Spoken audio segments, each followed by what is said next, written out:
अस्सलामुअलैकुम वरहमतुल्लाहि वबरकातुहू। आप देख रहे हैं मेरा यूट्यूब चैनल लचक। मैं खुर्शीद अहमद। तो पंजाबी का एक मुहावरा है, जितनी गोडी उतनी डोडी। मकई की ज़्यादा से ज़्यादा फसल हासिल करने के लिए उसकी काश्त का तरीक़ाकार आज आपको बताया जाएगा। अभी जो आपकी स्क्रीन पे तरीका चल रहा है आपके सामने, ये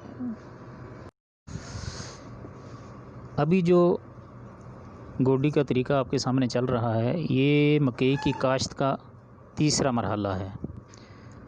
मकई की काश्त के 3 मरहले हैं। इनमें से अक्सर बिजाई, मकई की बिजाई इस तरह करनी चाहिए कि जब बत्तर यानी खूब बारिश बरसी हो, खूब पानी हो ज़मीन में, तो अच्छे बत्तर में मकई की बिजाई करनी चाहिए। और मकई का बीज अक्सर 4 या 5 दिन में इसका पौधा निकल आता है। उसके बाद 10-12 दिन बाद इसकी पहली गोडी करनी चाहिए मकई की। और उसके बाद 1 महीने के बाद फिर दोबारा दूसरी गोडी करनी चाहिए, असल जो तरीक़ाकार है। लेकिन आजकल नया दौर है, नए दौर में गोडी का रवाज ख़त्म हो गया है और लोगों ने यही बस उसमें इसको कहते हैं पंजाबी में हम हाल देना, यानी उसमें हाल जोत कर उसको ना हाल चला दी जाती है मकई में। तो सिर्फ़ एक यही तरीक़ाकार रह गया है। हालांकि इस अगर 2 बार गोडी की जाए पहले और तीसरी बार ये इसमें हल चलाया जाए तो इससे फ़सल ज़्यादा आने की उम्मीद है और इस तरीके से फ़सल ज़्यादा आती भी है। ये हमारा तजर्बा भी है, हमने ख़ुद भी ये काम किया है, हमें पता है। तो अभी ये आप देख रहे हैं जो भाई साहब इसमें ज़मीन में हल चला रहे हैं, ये गधों के साथ काम कर रहे हैं। असल काम तो ये बैलों का है, क्योंकि गधे, ऊँट, घोड़े ये सवारी और माल बर्दारी के लिए हैं, बार बर्दारी के लिए। लेकिन आजकल एक ट्रेंड चला है। एक तो हम लोग, हमारे यहाँ तो वैसे भी एक मुसीबत ये है कि हम लोग लाइन ऑफ कंट्रोल पर रहते हैं, तो वहाँ पर अक्सर दोनों तरफ से फायरिंग, गोलाबारी होती रहती है। और इंडिया जो है वो अंधाधुंध फायरिंग करता हो, हमेशा सिविल आबादी को निशाना बनाते हैं, जिसकी वजह से हमारे माल मवेशी जो हैं वो मर जाते हैं, लोगों का नुकसान हो जाता है। और दूसरे ये भी कि गधों पे सामान लादने का या सवारी करने का तो वो रवाज नहीं रहा। अक्सर लोगों के पास गाड़ियाँ हैं, गाड़ियाँ ना भी हो तो मोटरसाइकिल तो हर घर में है ही।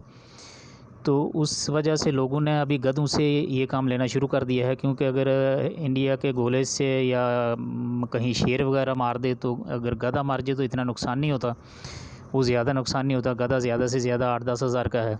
लेकिन अगर किसी का एक बैल मार जाए तो एक बैल कम से कम भी 50 से 60 हज़ार, 70 हज़ार, 80 हज़ार तक भी बैल की कीमत है।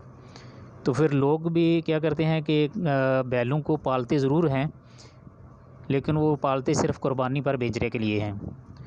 जैसे ही बैल तकरीबन उसको साल 2 साल का होता है, पालते हैं, तो फिर उसको मंडी में ले जाकर कुर्बानी के मौसम में बेच देते हैं। और ये ज़मींदारी का काम जो है इससे गधों से लेते हैं। ज़मीन की बिजाई और हल चलाने के लिए अक्सर अगर अमन का ज़माना हो तो फिर तो ट्रैक्टर से ये काम लिया जाता है। लेकिन हमारे यहाँ अक्सर मुश्किल रहती है, गोलाबारी चलती ही रहती है, क्योंकि एक का रौला है अटोटंग और दूसरा इशारा को लेके बैठा है और बीच में हम कश्मीरी पिस रहे हैं। ना ये कुछ इशारा को छुड़ाने के लिए कर रहे हैं, तो इसका ख़मियाज़ा जो है वो हमें भुगतना पड़ता है और उसका नुकसान हमें होता है।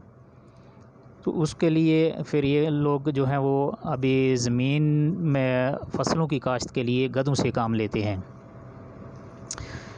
तो आप देख रहे हैं तस्वीर, थोड़ी शायद वीडियो वाज़ी नहीं बनी हुई या कुछ प्रॉब्लम है बीच में, क्योंकि साइड पे इसके दीवार सी आ रही है, आपको पूरी तस्वीर नहीं नज़र आएगी। इसका मुझे भी दुख है, क्योंकि इतनी मेहनत के साथ एक वीडियो बनानी पड़ती है और उस पर एडिटिंग वूडिटिंग करनी पड़ती है। उसके बाद भी अगर वीडियो सही साफ़ नज़र ना आए तो मज़ा नहीं आता।